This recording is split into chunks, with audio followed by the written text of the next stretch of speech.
Warning. This program may contain material of an explicit or graphic nature. Viewer discretion is advised.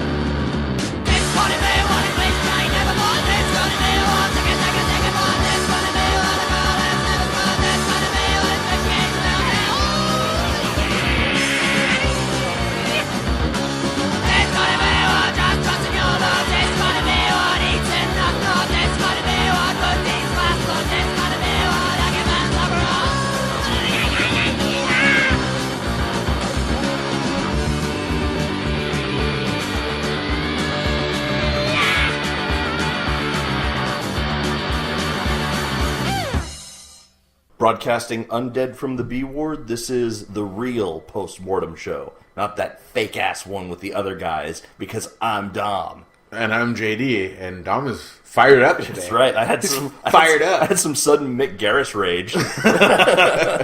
And today we're going to give you our top 5 horror movies with a character's name in the title. Yeah. So, very specific here, but there's a lot of movies that have the blah blah blah of blah. Yeah. And so on. And most of them are bad. Most of them are bad, but there's some good ones. Yeah. And we're going to get to that. One of mine's a little questionable. It is the character's name and part of it, but it's a little questionable. I think I've got a couple of those too. Yeah, and I have a lot of honorable mentions as well. So, top 5 horror movies with the character's name in the title. Yeah.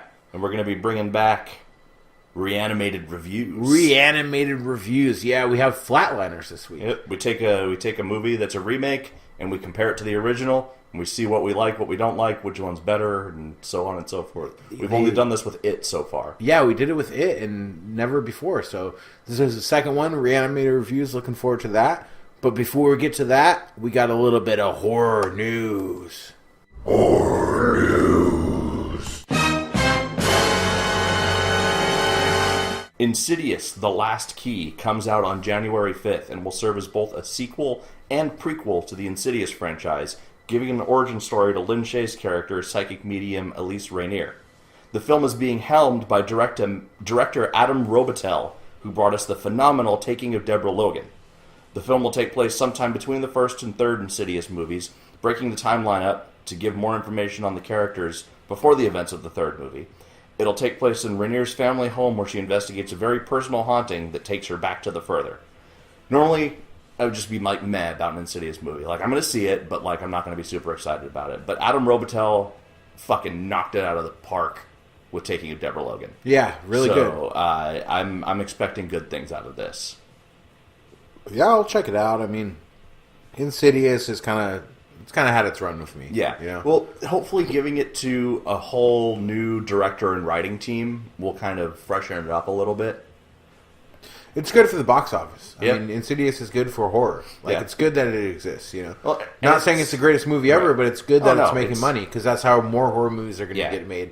And eventually we're going to get some really, really good mainstream horror movies again. Yeah, I mean, Insidious is the first one was stupid. They got a little bit better as they went, but they're adequate horror movies at best. They're They're jump scare movies mediocre. for you know, and they're Yeah. PG-13, right? Right. So But kids going to the theater, seeing some horror, trying to get the hand down the pants. You know the deal. Dick in the popcorn. But I am excited to see Adam Robitel getting some mainstream direction, signings. Yeah, that's good. I want to see more from him. Yeah, maybe, and then he can use this to parlay it into making something else even better than Taking Deborah Logan. Exactly. So. Most people will recognize Finn Wolfhard from his signature role as Mike Wheeler in Netflix's smash hit Stranger Things, or as Richie Tozier in It Chapter 1. Now Variety is reporting he's going to continue working in horror, being cast in the upcoming film The Turning, starring opposite Mackenzie Davis. The story of The Turning is about a young woman who ends up taking care of a pair of orphans that live in a haunted mansion. If that sounds familiar, it's because it's based on the story The Turn of the Screw by Henry James. Oh, that's a good story. Production is due to start early next year, with Finn Wolfhard playing the role of one of the two orphans. Cool. So, going to be a big budget haunted house movie. I mean, I told you I was done with Ghosts. Turn of the Screw is a really, really good story, though. All right, well, I'll give it a chance. I think told you I was that- done with Ghosts, but I do like that kid. He's good. I think there's actually a movie of it, too, from like the 60s with Vincent Price. I'll watch that instead. Yeah. Just imagine that Finn Wolfhard is in it too. What about if Vincent Price was playing a kid? If there's some way to have just his head on a kid's body. I am a child. He still has the pencil-thin mustache. I am 8. He could just be walking around on his knees with shoes on his knees like John Glazer loves gear. Vincent Price spent a lot of time on his knees, so I'm sure he did. Ooh, yes. Pencil-thin mustache. Good for something. That's right. A production of Robert Zemeckis' criminally underrated 90s classic, Death Becomes Her, is being developed as a Broadway musical by Universal Theater Group. The production will star Tony-nominated and Emmy-winning actress Kristen Chenoweth, who will take on the role played by Meryl Streep. The production is currently in development with no set release date, but promises to not only be well-made, but incredibly special effects heavy. Okay. So I want to see how they're going to do Death Becomes Her as a live stage act. Yeah, Death Becomes Her is when they just beat the shit out of each other. Well, they beat the shit out of each other, but they're blowing holes in each other. They're cutting pieces off of each other. Yeah, and it's like gore, right? Yeah. Decapitations and shit too? Yeah. Yeah. I really, really liked that movie. I think it's actually one of Bruce Willis's best roles. When he plays the little fucking nerdy husband of Meryl Streep, who's all henpecked, and it's totally... I think my favorite is 12 Monkeys. I really like him in 12 Monkeys. He's great in that movie, too. I'm a huge fan of Death Becomes Her. I think it doesn't get its due for as good of a movie as it is. And I'm glad they're doing something with it now. Yeah, that's cool. Well, I don't think I'll be on Broadway anytime soon. But if I am, I might check it out. Yeah. I might have a stage rendition of my own. Yeah. On Broadway. We're going to rename it to Biffway. Biffway. There we go. So George R.R. Martin, the creator of the fantasy epic Game of Thrones, also wrote a horror sci-fi novella in the 80s, and Sci-Fi Channel is making it into a series with his blessing.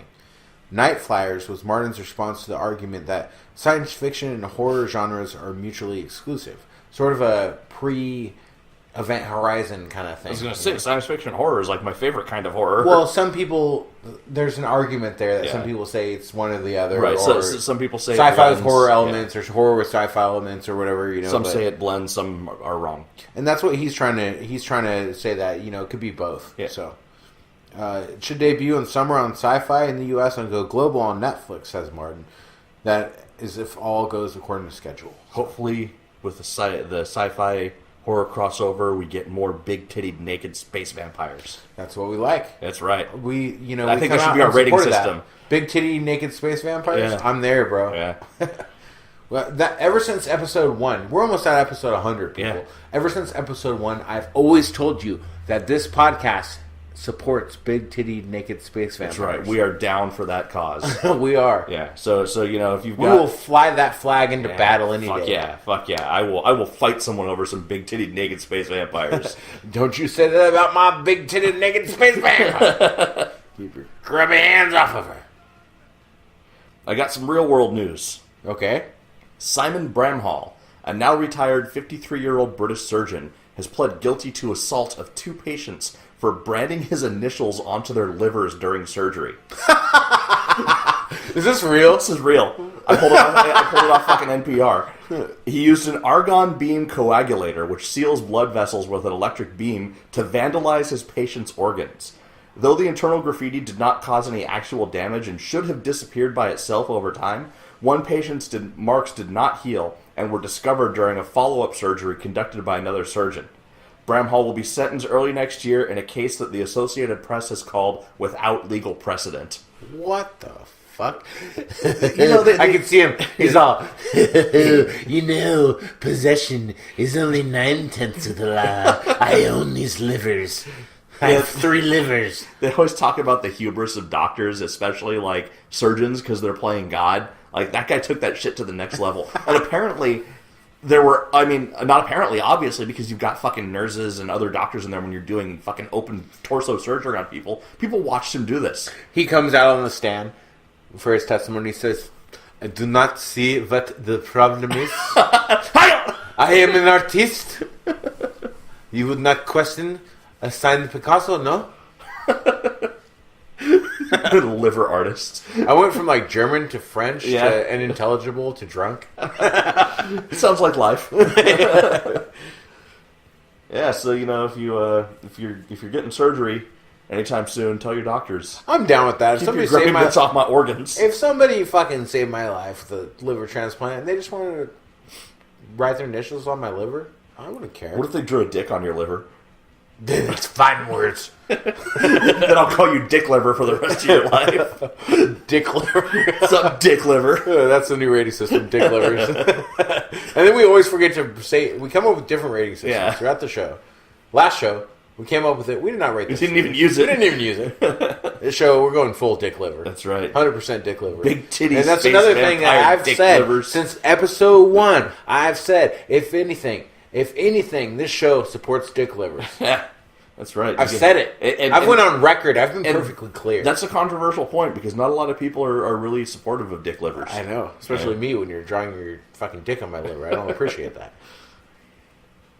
So, over 20 years later, Adam Marcus returns with a new horror film. Not to be confused with the 2015 horror movie of the same name, the Jason Goes to Hell director, Adam Marcus, is having a new movie called Secret Santa, coming down the chimney soon. Centered on a family Christmas party where the blood flows as freely as the subtle jabs. They're not the Voorhees family, but the popes may still be just as dysfunctional. In Secret Santa, the holidays are a time for backstabbing and silent, annihilating judgment. But for the Pope family, the time-honored tradition of passive-aggressive snark is always masked with a smile. But not this year. April Pope, the family's golden child, is clean and sober and working on her 12 steps. She has a new life and an amazing boyfriend and is ready to make amends with her sister Penny for a horrible prank she pulled on her when they were in high school. April figures her mother Sherry Christmas Eve party would be the time to do it, and it'll be a perfect moment of forgiveness. Her gift and act of confession will help heal the tensions of all her loved ones. But someone else has a different idea. The Popes run one of the country's largest pharmaceutical companies, and someone's literally going to give them a taste of their own medicine. Literally, with a military-grade truth serum, spiking the holiday punch. Anyone has a cup of the punch will lose their mask of civility and instantly not be able to lie.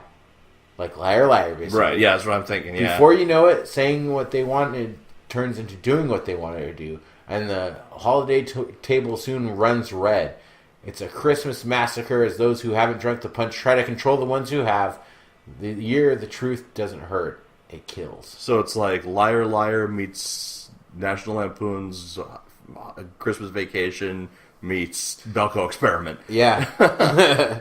Sounds pretty cool, huh? Yeah, I'll check it out. Yeah, Jason Goes to Hell, not a strong pedigree. Not at all. This one. Not at all. But it does have a great line. But this is a pretty cool thing. Secret Santa's a stupid name for a movie. Yeah, it is. But I'll give it a try. If anything, I can tell Aubrey to watch it with me because she's obsessed with Christmas. That's right, yeah. If it's Christmas related, she'll watch it with me. Okay. No matter how stupid of a horror movie. Right. Hey, killing two birds with one stone. Black Mass of the Nazi Sex Wizard takes place over Christmas.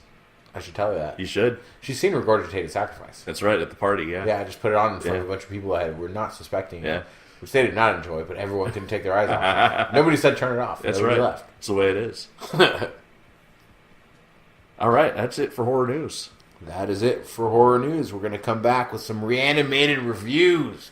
Flatliners. 1990 and 2017. After this. Queefer! Hi, thanks for listening to the Postmortem Podcast. If you want to support us, go to our website at www.postmortemshow.com and click the Amazon link. By clicking on the Amazon banner, Amazon will give a small percentage of the purchase price of your item back to the Postmortem Podcast at no additional cost to you. That's right. It doesn't cost you any money. We get money. You want us to keep doing this? You want more Doug Jones talk? You want more dick and fart talk? I don't care. We're going to do it. Fund our filthy, filthy habits. Yes, and they are many and they are fast. And most of them aren't legal. Yes. Click the banner. Just do it. Come on, don't be a dick. Give us money.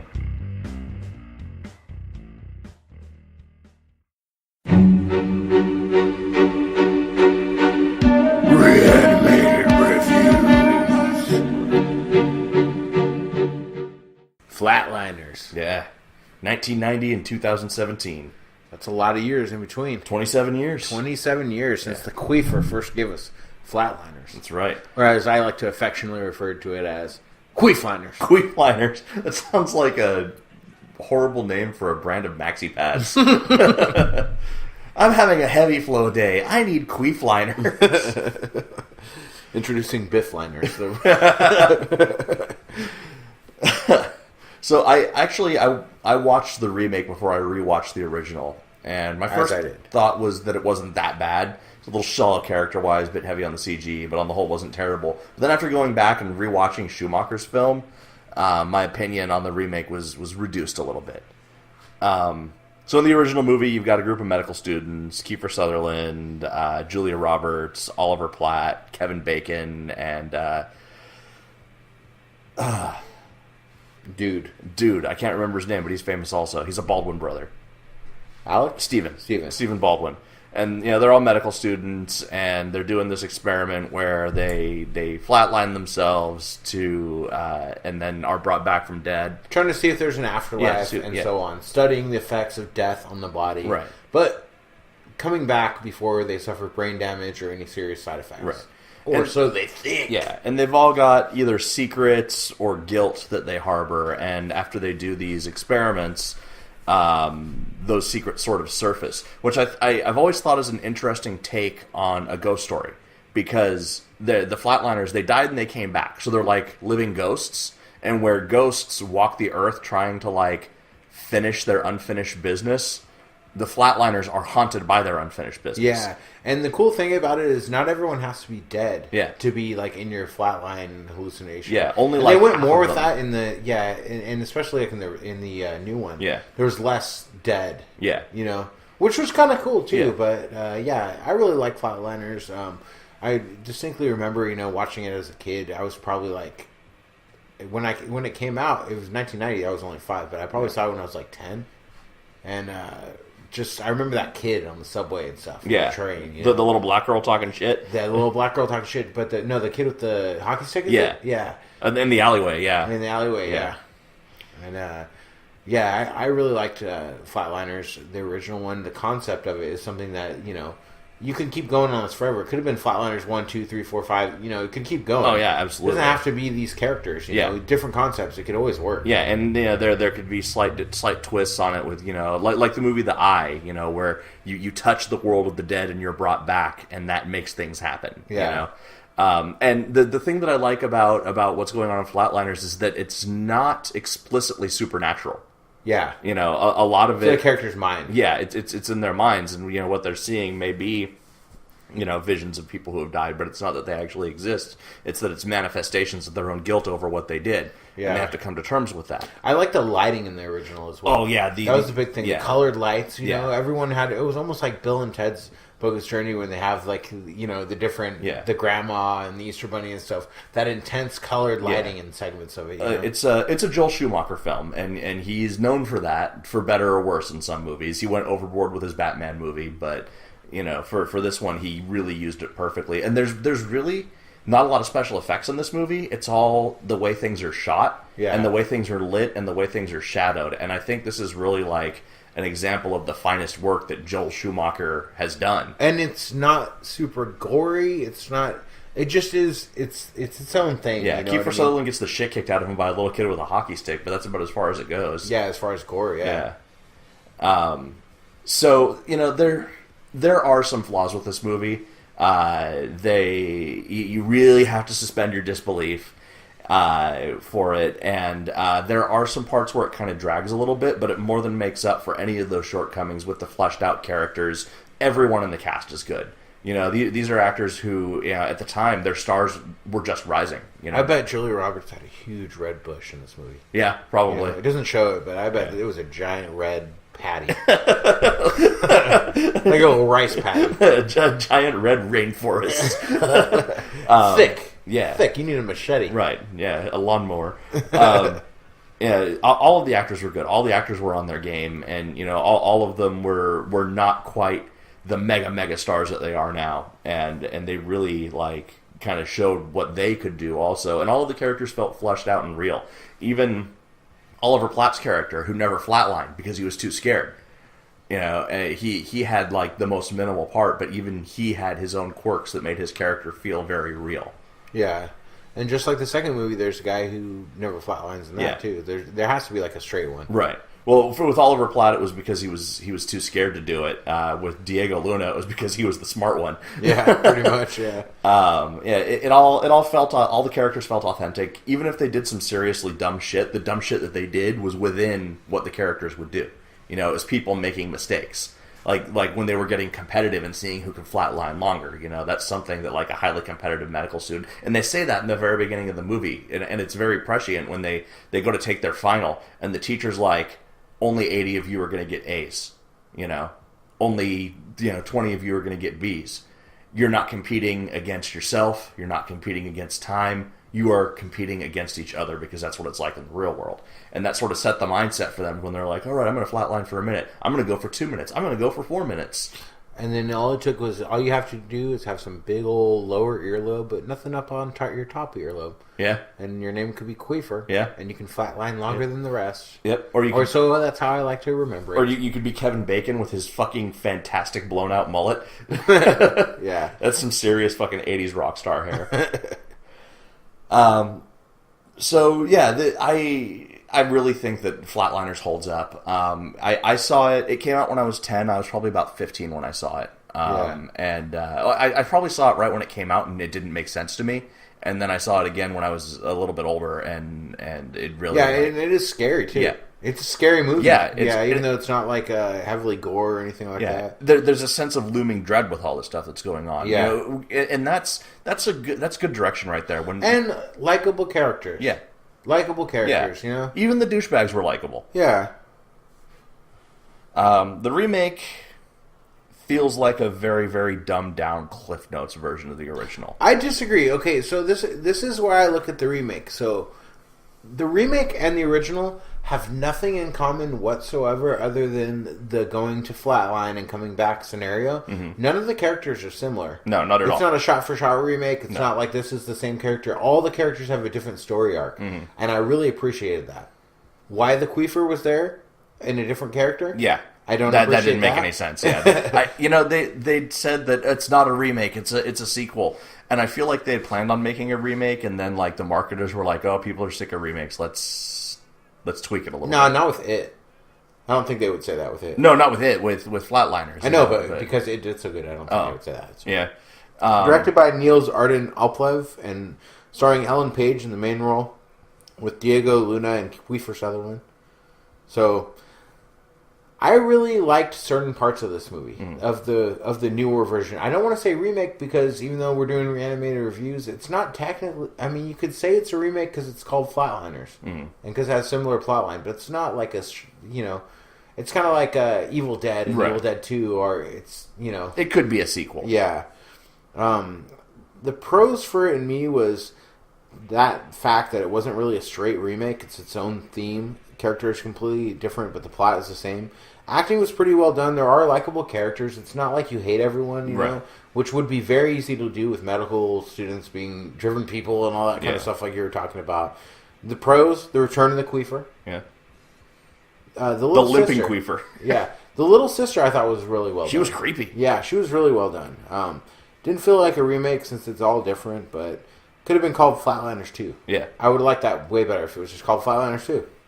It's worth a watch. Yeah. It is worth watching. Yeah, for sure. My problem with it was that it suffers from what I call the Da Vinci Code effect, where they feel the need to explain everything as it happens or right after it happens, which totally kills the mystery of the story and makes it it seems shallow to me. Like, it was immediately like, oh, we figured it out. Here's the next thing we do. Here's the next thing we do. Here's the next thing we do. They like blew through it. Yeah. And it felt like someone... And plus, it seemed like it was less set up for the initial Flatline attempt. It was like, oh, we're all here, we're going to do it now. Yeah. And it was just, it seemed like it was shoehorned in. Like, okay, one character just goes for it. Right off the bat. He's like, okay, let's go. I'll help you kill yourself. Like, it should have been more explained, in that part. It could have developed more on the front end. Yeah, taking the time to build it like, they did in the original. What I felt like was, it was like someone saw the original Flatliners, like a group of people saw it, a group of friends saw it, and only one guy really got it. And so this guy wrote his own version of Flatliners that would make more sense to his friends. Like, where he just simplified and explained everything as it was going down. Yeah, that is true. My major cons are the food fight and the house destruction. That was fucking That stupid. shit was silly. It was silly. It completely took me out. I was really into it at that part. Yeah. But that completely took me out. The fucking light orbs and flying POV, straight out of Enter the Void. Floating, disembodied. Too much CG there. Too much there. And then it's good score, but horrible fucking music. Yeah. Like when they go to the random beach party and that music's playing. Yeah. Oh, I almost turned it off at that point. Yeah. And the other con, and it was a pro as well, the return of the Queefer. Yeah. But the pro and a con. We have a love-hate relationship. He with balances the Queefs. himself out in this movie. That's right. It's cool that he's in it, but he sucks. Yeah. And he looks really old. He does. He looks pretty. He looks It's haggard. an old-ass Queefer. Yeah. A haggard Queefer. A haggard Queefer. Yeah.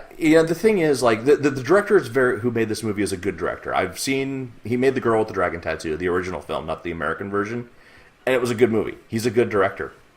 And when he was not relying on CG to set his scenes, like those scenes that were taking place in the empty pool, he was very good. It was creepy. It was well made. He didn't need to do all of the, fucking floating orbs things and all of the obvious computer graphics that took you out of what could have been a much stronger scene. Yeah. Do you know that the original Flatliners on IMDb only has a 5.5? Yep. And I saw that. This one has a 5.0. Really? Which I would agree that they're probably a 0.5 apart. Maybe even a 1.0 apart, but I wouldn't put either one of them in the 5s. Wow. I would say that the original Flatliners is like an 8, and then the new one is like a 7. I'd call the new one a 6 and the original one an 8. So pretty close. Yeah, so pretty close. With those, so the original one, or even a 6.5. I'd even meet you in the middle there and say 6.5 for the new one. So we'll go 8 out of 10 dick livers for the original, and 6.5 out of 10 dick livers for the new one. Yeah, it's how do you order them? Do you order yours fried? What? How do you order them? I like my dick livers raw. Just raw. Just chomp right into them. Yeah, Still attached. Yeah. You want them still attached to the body. Yeah. All you want is just a straight V cut, Yeah. or Y cut, Yeah. like a autopsy of a living person, and you're just going to go straight for the. Yeah, and dick sometimes liver. when I'm feeling real gluttonous, I order the whole bowl of dick giblets. The new Flatliners is not a terrible movie. No. There are way worse. It remakes was better out there. than I thought it would Yeah. be. Honestly, like I heard bad things about it, and I thought it was going to suck, but it was a lot better than I thought it would be. Diego Luna is a great actor. Yeah. We didn't mention much about him, but he's a very believable actor. in Everyone everything was that he good in does. this. I like Everyone Ellen was good. Page. I like Ellen Page in this. I do. Yeah? Because she seems like she'd be a little medical student. Yeah. The way she carries herself and stuff. Yeah, it's just Uptight lesbian. She always Uptight lesbian factor. uptight lesbian. she just always kind of plays. It feels like the same character, and it feels like she's sort of becoming the off-brand Jennifer Lawrence, even though she was acting before Jennifer Lawrence. Like, I don't know, just the way that they put her out there. I don't know. I'm not a fan of her work. She definitely has come a long way from like Hard Candy, Juno. You know what I mean? She does have a wide range, but I did like her in Hard Candy. Yeah.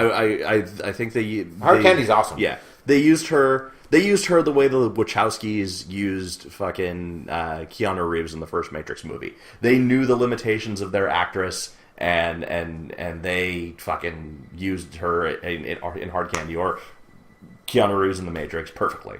She has to be a little bit more like her as an actress. She has to be a little bit more likable of a character, and then she's really good. Right. Because she's kind of like that quirky, kind of like like the Juno, kind of like goofy, kind of that Manic kind Pixie of thing. Dream Girl, and like Hard Candy, she kind of has a little bit of that. But then when they try to play it for no laughs whatsoever, then she kind of struggles. So. Yeah. But the other people that they had, the other actors that they had were also very good. The guy who was like the douchebag rich boy womanizer. Yeah, I liked him a lot. He was good, and the you know what he reminds me of? Lowell. Huh. The actor? Lowell. Yeah. What's his name? From Wings. Yeah. You know what I'm talking about? Yeah. Thomas Hayden Church? Thomas Hayden Church, yeah. Yeah. I can see it. From Tales from the Crypt Demon Eye? Yeah. Roach? Yeah, I can see it. So yeah, go see it. Go or rent Check it out. It's available now. It's not worth purchasing. No. Pay your $2.99 or whatever. Watch it when it hits Netflix. It's on Amazon Prime. It's on Amazon Prime right Yeah. now? Okay. Yeah, so check it out on Amazon Prime. Flatliners. But check out the old Flatliners if you haven't seen that. Yeah. And let us know what you think if you haven't seen it. Or let us know what you think about these two in the comparison. Let us you know, like the new know what one you think more? about dick livers. Yeah. Let us know what brand of dick livers you prefer. A jar of dick livers. Send us to our P.O. box. Send your own dick livers. All right, you guys. If you have a new segment idea like Reanimator reviews, email us postmortemshow@gmail.com. Same with if you have a suggestion for a top 5 list, such as top 5 movies with a character's name in the title, which we're going to get to. Are you ready? Are you ready? Yes, I'm ready. That sounds very late 90s. It's corn. Oh, okay. That explains it. Yeah. So, pick your corn out of your dick livers and we'll be back. Thank you guys for all your support, sharing our shit, liking our page, Listening, weekly, not suing us for anything. semi-weekly, Getting semi-hard. for 30 seconds once. Yeah. No matter how long you listen, we still support you. Unless it is just one episode, then fuck you. Yeah. You better run for the fucking hills. Run through the jungle. That's not what this is about. What this is about is we have now started the official Facebook group of the Postmortem Show. Go on Facebook, look up Postmortem Show Horror Movie Podcast for a chance to share your favorite horror memes with us and occasionally be shit-talked by me. That's probably accurate. Yeah, I've already done it once. Yeah, guys, join the group. We have thousands of listeners to the show. Right now, the group only has about 300 members. Yeah. So please add yourself. Please share it. Share it with the world. Yeah. Just don't say stupid Let ass us racist into your shit. lives. Let us into your lives. Yeah. Open You want to yourself talk to me? wide. Open You want to talk yourself to to Dom? us. You want to talk to Biff? We will soon to put be one-eared Biff. we will put Biff on the computer if that's what you want. We're gonna have an official event in the group. It's gonna be Facebook Live Q&A with Biff, and I'm just gonna put Biff on Facebook Live, sitting there, and he'll answer all your questions. Maybe we could do it as like a video chat thing. Yeah, so that's official Facebook group, Postmortem Show Horror Movie Podcast. Please join. Please share it with your friends.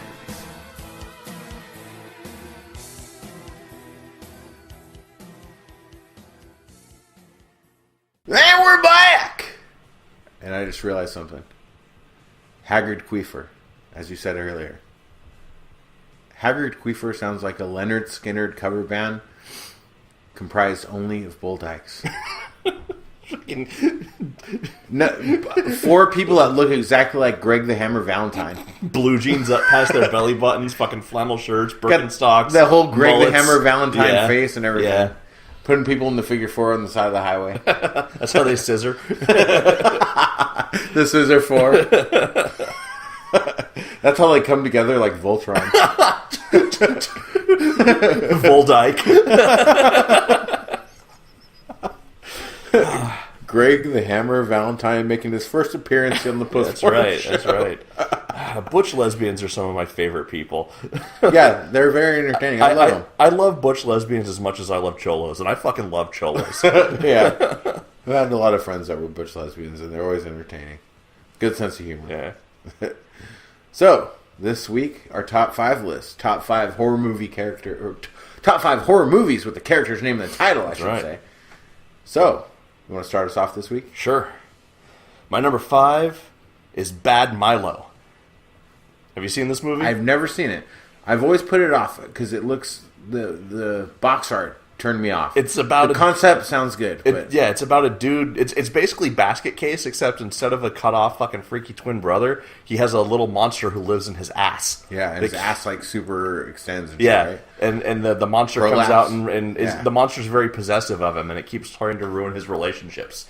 And it's and obviously it kills people, it bites their faces off, and then he has these intimate moments with his monster where he realizes how much he loves it like a little brother, and it's a fucked up movie. I need to check it out then. Bad Milo. I'll pull the trigger on it. Ass Demons. Ass Demons. Ass Demons. Can't go wrong. Ass Demons, Greg the Hammer Valentine, America. That's what the US of A is all about. Ass Demons, Greg the Hammer Valentine, and big-titted, naked space vampires. Ain't no one coming in and stealing them from us. They can take our gerbs, but they can't take Queefer! And jars of dick livers for everybody. Fuck. One of us has to run on that platform in 2020 and fucking beat the piss out of Donald Trump with it. My vice president will be Greg the Hammer Valentine. He's probably available. Yeah. My number 5, Jacob's Ladder. Jacob, yeah. Jacob's Ladder. An Adrian Lyne film. Right there. The most frightening thing about Jacob Singer's nightmare is that he isn't dreaming. That's right. And a movie that I associate with Flatliners because I saw them together. Really? Yeah. When you were a kid or what? Yeah. Jacob's Ladder's super intense compared to Flatliners. Oh, yeah, for sure. Yeah, I like it more. Yeah. I love Flatliners, absolutely. but Jacob's Ladder I'd give like a 9. Yeah, for sure. I love that movie. Yeah. And I saw it as a young age too, and just it's been very much imitated but never duplicated. Yeah. With the heads, shaking heads. That was like the first time I ever saw that. Yeah. It's been in music videos, it's been in Silent Hill, it's been everything. Yeah. With the characters with the shaking heads and shit. That was the first time I ever saw that image, and Absolutely. it's ingrained in my mind. And then plus the whole like Vietnam killing group with you never went to combat. You were killing each other, fuck. Yeah, fucked up movie. Yeah. And based on that documentary that I watched, fucking the bad trip at whatever that armory was called. Bad Trip to Edgewood. Have you seen Wormwood on Netflix yet? Have you seen that? That's on there. I've seen that it's there. Yeah. It's about that. Really? It's about. I was actually I was going to use it for news, but I hadn't watched it yet, so I was going to talk to you about it. But maybe we can talk about it together. Yeah, it's about like them inducing people with LSD and stuff like the CIA, and then they end up killing people and shit. Oh, I haven't watched it yet. Yeah, but I'm looking forward to it. Yeah, it's one of those like sometimes reality is scarier than horror, this kind of thing. And yeah. Jacob's Ladder was very much rooted in that, and it's such an influential movie. I mean, there's so many things that spawned off of it. There would be no Silent Hill if it wasn't for Jacob's Ladder, for sure. With the haunted hospital and all that shit. And it's a really well-made movie, but Yeah. it's a great story too. Yeah. Like the direction, the writing, even the graphics, everything is top notch. Yeah, for sure. And for the early '90s like that, man, no movies. The only movie that gives me that vibe that's kind of recent that I can think of would be Baskin. Yeah. The way it is in some points of like the way the visual presentation is with the dark room with the lighted up crazy thing, And like Baskin, Jacob's Ladder kind of came out of nowhere. No one anticipated what this movie was going to be. Yeah. Yeah, Tim Roth too. Great movie, great actor. Yeah. All right. My number 4? My number 4. Your number 4. It's a twofer. Freddy vs. Jason. Yeah. I love Freddy vs. Jason. I don't care what anyone says. I have the storyboard stills framed on the wall. It's a great introductory horror movie. Like when people are just at the point when like a teenager is just at the point that they can start watching rated R movies. I think I think Freddy and Jason is okay. It's good. It's a fun movie. It's what I watch it with my kids. Like I get the Sci-Fi Channel version of it or whatever, and I watched it with my kids several times when they were little, and they were fine with it. But it's directed by like a kung fu director or action director. Ronnie Yu, yeah. Yeah, and the thing is, like, they could have, if they made it, there could have been Freddy vs. Jason 2, 3, 4. It could have been a huge fucking market. Yeah. If it would have been better. I'm not saying it's bad. I'm not saying it's a terrible movie or anything. It's not. It's enjoyable. It's just something that stands on its own. If it was just one of those things that just came out like, for instance, like the new It movie. Mm-hmm. If it was made of the quality of that. Right. Where they took it more seriously.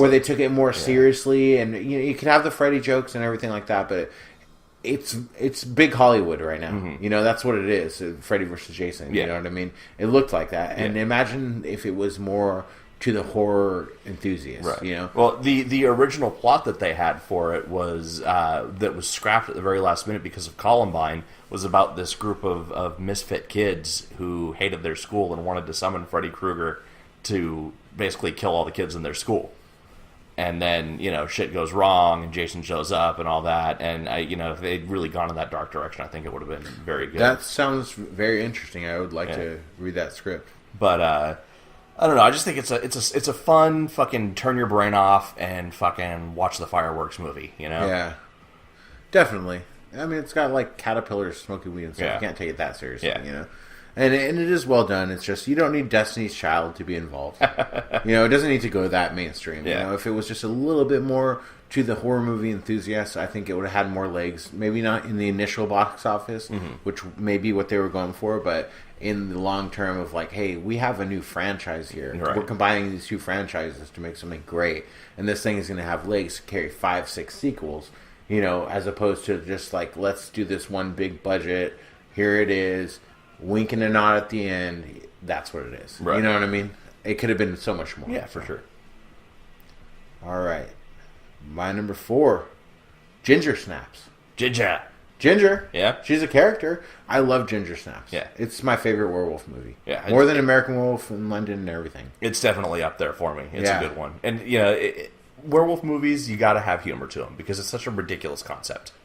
Yeah. And both Catherine Isabel and Emily Perkins, phenomenal. Yeah. In their roles. Yeah. Those two girls, like, these sisters that are these outcasts and they fake death scenes and take pictures of and stuff. Like, these well-developed characters that I actually really liked them a lot, And I saw it around that. When did it come out? Like 2000 or some shit like that? 99? 99, something like that. So, I would have been like in high school. You Yeah. know?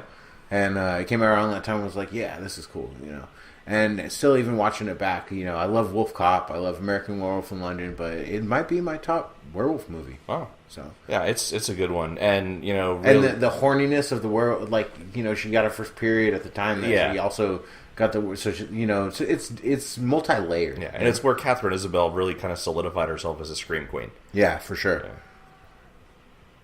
All right, my number 3... Great little psychological movie about multiple personality disorder starring John Lithgow, Raising Cain. Cain is the character, Cain. It's gotta be Cain! I've never seen that. It's fucking good. Old? Yeah, it's like 1989, 1990. I think maybe I confuse it with Citizen Kane. Yeah, it's a very different movie than that. John Lithgow plays a dude with multiple personality disorder, and his psychologist has to deal with him, and one of his personalities is a killer. And he's fucking scary in that movie. He really fucking... I liked him as a killer in Dexter. Yeah. That was pretty good. Yeah. He was scarier than he was in Dexter, even. He just a fucking menacing, fucking dark character. And he would do these things where he would, like, transitions between the two characters. And it was just, like, the way that he would, like, tense and release his facial muscles. And he was, you could see? Yeah, he was obviously like morphing into the other character. Awesome. My number 3. Dale! Beetlejuice. The ghost with the most. He is. I know it's a way mainstream way to go, but that is the name of the character, and I love me some Beetlejuice. Yeah, absolutely. The Keats. Yeah, and Otho. Otho. You don't even know how to change a tire. Such a douche. Such a great douche. You got sandworms. You got musical numbers. Yeah. Just the Tim Burton aspect of... That's when Tim Burton was good. Yeah, it was Tim Burton really at his peak. Before it was like, I love you, Johnny Depp. Yeah. And every movie was just a love letter to how much he wants to fucking suck Johnny Depp's liver out through his dick. He wants to suck Johnny Dick's Depp. Johnny Dick's Depp. Johnny Dick, let me suck your Depp. And Winona Ryder. Yeah. Yeah. Maybe that's why Johnny Depp beats up his girlfriends, because he secretly wants to be with Tim Burton and can't admit to it. He wears more and more makeup every role. That's right. All right, my number 2, The Cabinet of Dr. Caligari, the silent film, the original version. Yeah, it's cool. Yeah, great It still movie. holds up. You can put on some fucking death metal and listen to that and watch that movie. Background at a party or something. Yeah. There was a remake in the late 70s, early 80s that was also very good, but it didn't quite have the same, like, you're going crazy with the characters in this story vibe the original had. Wasn't there a Doug Jones remake, too, that he was involved in? Really? Yeah, I could have swore there was a Doug Jones... Here, I'm pulling it up right now. Huh. Keep talking about the old one, though. Yeah, I mean, Dr. Caligari is obviously the character whose name is in there. It's a really cool fucking, sideshow attraction. It's German expressionist, so all the sets look really weird. It's where Tim Burton stole a lot of his stuff from, honestly. The sets were built out of paper, and everything was at weird angles and kind of abstract, and people had this really, like, overly dramatic makeup on.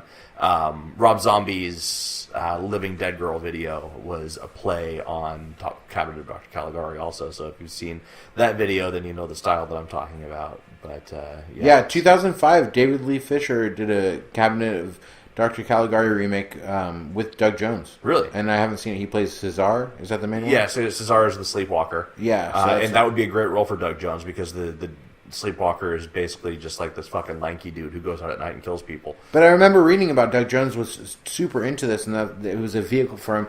And the Nosferatu project he's working on too, which he's going to be Count Orlok. He's going to be Nosferatu. When is that?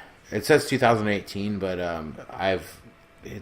that Caligari one. He's working with the same guys he worked with on that, and it's just like he's really into these old silent films because he's a character actor, right. So you could see a Nosferatu, and you could see that would be an influence on him. Yeah, absolutely. Have you seen The Shape of Water yet? No, I want to. Yeah, me too. Yeah, it's not playing in the theaters near here yet. Yeah, some fishman sex. Yeah, Fishman Sex. Just what's the name of that one? Cold Skin. Yeah, we're waiting for that too. Yeah, maybe Cold Skin was like the working title of it, and they were just fucking with us. Yeah, but no, Shape of Water. And I just read an interview with Guillermo del Toro that he ranked his top 5 favorite movies he's ever made, and that was his favorite. Really? Yeah, Devil's Backbone number 2, Pan's Labyrinth, and then I think Crimson Peak and Hellboy 2. Okay, but yeah, that's pretty crazy. That's his favorite. He's made some solid movies, so yeah, I'm excited to see it. And it's the second time Doug Jones has played a fishman for Guillermo del Toro. Yeah, because he was Abe Sapien in Hellboy. Yeah, that's true. And now he's getting some love. Yeah, he said some Abe Sapien slash fic. I'll come back, but only under one condition. I want to get my gills played with. Tickle my gills. Get my gills played with. Number 2 for me, right? Yeah. My number 2, Candyman. Candyman. Yeah. It's in the title. I love Candyman. It still scares me. Yeah. As a kid, that scared me. Tony Todd being fucking over the top, only the way Tony Todd can. Yeah. Only a few movies scared me when I was a kid. Nightmare on Elm Street 1 was scary. Yeah. Before it went too jokey and everything like that. Candyman was scary. There's only a few movies I remember that really scared me, And that was one of them. And, the dog head and everything like that. I love Candyman. And when we did our horror movie themes, I think that was my number 1. Yeah. Was great music. The Helen theme, from Candyman, because I love that classic orchestral, and I love 80s horror, 90s horror, Candyman ranks up there with me. So. Nice. All right, my number 1. I've talked about this movie before on many occasions, but I can't sing its praises enough, and no matter how many times I talk about it, every time I ask someone if they've seen this movie, they tell me no. Takashi Miike's Izo. Yeah, and you know what? I'm sad to say it. I still haven't seen it. You've talked about it like 4 times on the show. Yeah, I've talked about it more than that. It's a fucking great movie. I'm gonna pull the trigger on it. All right. It's long, so give yourself like 2.5 hours. Next month is my birthday. I'll watch it on my actual birthday for you, Don. I'll give you that gift. It's a gift that keeps on giving from Takashi Miike, and nobody even gets pooped on in it. Even in death, you shit on me. I love Visitor Q. Yeah, I love Takashi Miike. Why haven't I watched it yet? I will. My number 1 I know you've seen, because I told you about it. Perdita Durango. Yeah. Based on a character. It is. Perdita Durango is an amazing fucking movie. Yeah. I don't know why I never fucking heard of it. Yeah. Had you heard of it? No, I'd never really heard of Alex de Iglesia until... Yeah, and then all the shit is good. Have you watched The Bar yet? Yeah. Yeah. No, I haven't watched it yet. It's on Netflix, It's on Netflix now. I gave it a positive review. It's not the best movie in the world, but not like Perdita Durango is fucking awesome. But that's a crazy-ass movie. Rosie Perez, super sexy as Perdita Durango. And just, Javier Bardem losing his mind with his teeth. Black magic. Yeah. International fetus smuggling rings. Yeah. Drugs. Yeah. Bank robberies with forcing the teller to show you her boobs, too. Hey, by the way, show me your boobs real quick. Yep. Yeah, I really need to learn more about the Mexican cartels.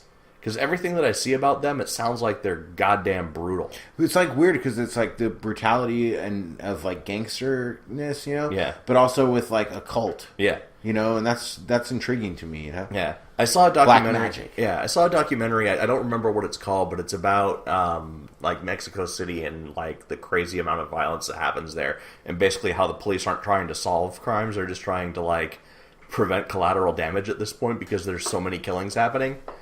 I want to know more about that, so I'm gonna start looking into that shit a little bit more because black magic and murder are interesting. Yeah, for sure. We don't advocate these things. I mean, I advocate black magic. I advocate black magic too, as long as you're not hurting animals, but not murder. Yeah, unless the person deserved it. Right. In which case, email us at postmortemshow@gmail.com and tell us how you did it and why you did it. Top 5 murder confessions coming to the Postmortem Show. All right, honorable mentions. You already said Beetlejuice. Donnie Darko. Yeah. King Kong. Fuck King Kong. Krampus. King Kong ain't got shit on me. And Tucker and Dale versus Evil. Tucker and Dale, huh? Tucker and Dale sounds like a fucking horrible redneck sex position. I'm gonna give you the Tucker and Dale. It's where you bend someone over a hay bale and you're too drunk on moonshine to actually fuck them in the ass, so you just keep poking them in the back of the balls with the head of your dick. It's like Silence of the Lambs meets Chip and Dale's Rescue Rangers. 'Cause you got the Tucker, Yeah. and you got Dale. Tucker. Rescue Rangers in danger. I can smell your rodent cunt. Nick. I can smell your rodent cunt. I like that. I like that I can smell your rodent cunt. That's what I just But my honorable mentions, you talked about it on your news, Taking a Deborah Logan. Yeah. That was a good one. Donnie Darko, as you said. Carrie. Rosemary's Baby. May. Shaun of the Dead. Ilsa, She-Wolf of the SS. Megan is Missing. Have you seen that? You told me about it. I have not seen it yet. It's worth a watch. There's one really crazy scene. It's a build-up to one thing. Right. So it's it's a little low budget. You have to have some patience, but it's worth a watch. American Mary. Behind the Mask, The Rise of Leslie Vernon. Not to be confused with Behind the Mask, The Rise of Leslie Nielsen. Throwback. Henry, Portrait of a Serial Killer. Gerald's Game. Dracula. I love Dracula. Yeah. I liked all the Draculas, except I don't like a bunch of the romance of Dracula and shit like that. Yeah. But the old school Dracula, I like. Yeah. I like the '92 Dracula. Blackula. I love Blackula. Yeah, Blackula. Adam Family. Yeah? It's a name. And then real life serial killer movies. Dahmer, Again in the Light of the Moon, etc. Yeah.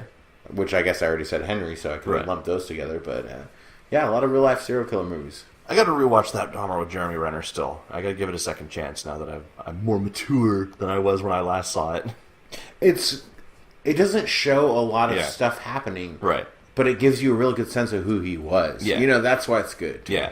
If you want the movie where you see stuff happening, you watch the one that I reviewed a couple weeks ago, the Dahmer Secret Life movie with the dude from Blood Diner in it. Yeah, that show was really good. Yeah.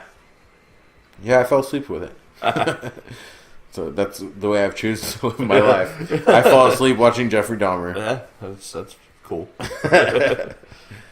All right, that's it for top 5 horror movies based or with a character's name in the title. Why do I keep saying based? Yeah, I'm not sure. Top 5 horror movies based on a character's name. There you go. That works. All right. Well, I guess that wraps it up. We are now... You take your Haggard Queefer and your Dick Livers and your jar of Dick Livers and your Greg the Hammer Valentine and your Chip, your Dale. You take the whole Rescue Rangers. You turn them son of a bitch sideways. You stick them straight up your candy ass. All right. You lesbian trucker, you. Drive, lesbian trucker. We got a great big convoy. Convoy. Oh, Jesus. So, I guess when this episode airs, it will be 2018. It will. So, Happy New Year to all y'all motherfuckers out there. Happy Bloody New Year. That's right. And we will continue to bring you Biff and dick jokes and all that shit all through 2018. So, and we got an announcement coming up. Oh, Just that's couple short episodes. Yeah. We're almost at episode 100 when we bring you our 100th episode spectacular celebration of Postmortem. That's right. It's a celebration of Biff. It's a celebration of H.P. Lovecraft, of Doug Jones, of all the things we've grown to know and love here at the Postmortem Show. Yeah, including things that we're not allowed to talk about. And we'd like you to be invited. We'd like you to be part of our celebration. Yep. We'd like you to hold our hand. Take my hand. Yeah. Just take my hand. We'd like to inscribe our names on your livers. Yes. So I guess as H.P. Lovecraft once said, as he was driving down the highway and he took a cassette tape out and he put it in expecting to hear Freebird, but it was a bunch of butch lesbians singing it instead. If it smells like fish, Throw the fucker back. Freebird! Rescue Rangers in a danger.